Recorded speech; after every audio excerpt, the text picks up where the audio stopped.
کہ شعبان کا مہینہ ایسا ہے، سنن نسائی کی روایت کے مطابق نبی علیہ السلام نے فرمایا ترفع الاعمال الى رب العالمین، اعمال اپنے رب کی طرف، یہ جتنے بھی لوگوں کی نیکیاں ہیں نا، یہ رب العالمین کی طرف اٹھائی جاتی ہیں، اور میں پسند کرتا ہوں کہ میرا عمل جب اللہ کے ہاں اوپر جائے وَأَنَا صَائِمٌ، اس حال میں جائے کہ میں روزے کی حالت میں ہوں۔ تو نبی علیہ السلام شعبان میں کثرت کے ساتھ روزہ رکھتے تھے۔ ایک تو یہ بات ہے کہ کثرت سے روزہ رکھتے تھے، اور اس کی فضیلت کے لیے صرف یہی روایت ہے جو صحیح سند سے ثابت ہے کہ اعمال اپنے رب کے ہاں پیش ہوتے ہیں، اور میں پسند کرتا ہوں کہ روزے کی حالت میں میرے عمل پیش ہوں۔ دوسری بات شعبان کی 15 تاریخ کے حوالے سے، تو شعبان کی جو 15 تاریخ ہے نا، ہمارے ہاں اسے شب قدر کہتے ہیں۔ تو شب قدر صرف رمضان میں، شب قدر کب ہے؟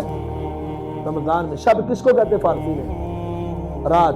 لیلۃ القدر یا شب قدر بات ایک ہی ہے۔ قرآن مجید میں اللہ تعالیٰ نے کیا فرمایا؟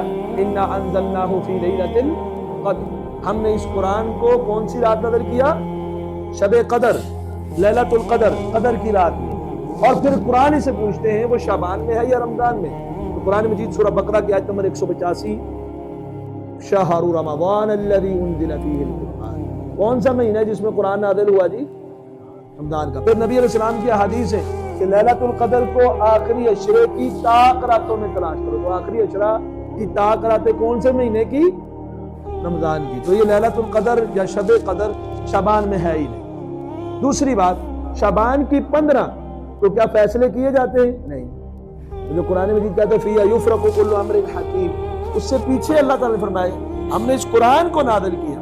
تو قرآن نازل ہوا رمضان میں، وہ بھی رات کون سی ہے؟ رمضان کی ہے لیلۃ القدر، یہ شعبان میں نہیں۔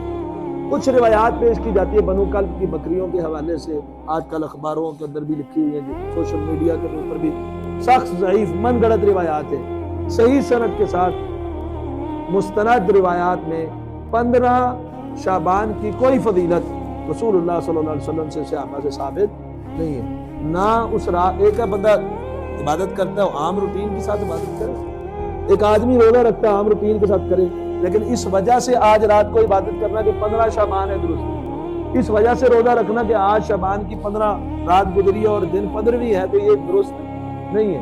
ویسے اسے عام راتوں کی طرح گزارا جائے۔ عام راتوں سے مراد آپ عام رات کو جو قیام کرتے ہیں وہی اس میں، اس کا اسپیشل اہتمام شریعت سے ثابت نہیں ہے، عبادت ہی نہیں ثابت، اسپیشل اہتمام ہی نہیں ثابت، نہ کوئی خاص فضیلت کی روایت ثابت ہے۔